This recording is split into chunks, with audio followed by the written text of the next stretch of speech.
नमस्कार, रिपोर्टरच्या शेतशिवारमध्ये आपलं स्वागत। बाजरीचं पीक हे पारंपरिक पीक म्हणून ओळखलं जातं। भरड धान्यामध्ये बाजरीचा समावेश होतो।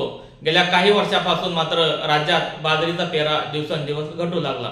90च्या दशकामध्ये मात्र राज्यात बाजरीचा पेरा मोठ्या प्रमाणात होत होता। मात्र 90च्या नंतर महाराष्ट्रातील शेतकरी नगदी पिकाकडे वळलेले आहे।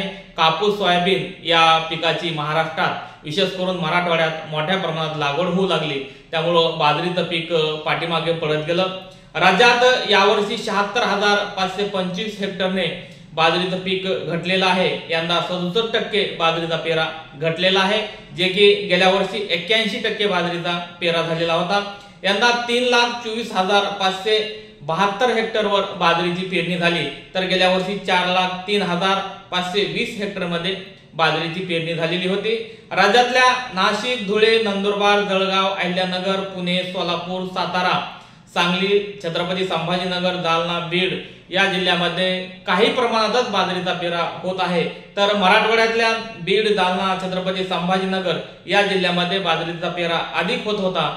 जवळपास 50%च्या खाली या मराठवाड्यातल्या जिल्ह्यामध्ये बाजरीचा पेरा घटलेला आहे। राज्यातल्या 15 जिल्ह्यामध्ये बाजरीचं क्षेत्र एकही हेक्टरमध्ये नसल्याचं समोर आलेलं आहे, की जेणेकरून या 15 जिल्ह्यामध्ये इतर नगदी पिकं घेतली जातात, मात्र बाजरीचं पीक घेतलं जात नाही। आता बाजरीचं पीक लावण्यापासून ते काढण्यापर्यंत हे किचकट काम आहे। विशेष करून बाजरीला बाजारात चांगला भावही नसतो, त्यामुळे शेतकरी बाजरीचं पीक लावण्याऐवजी इतर नगदी पिकं लावत असल्याचं दिसून येत आहे।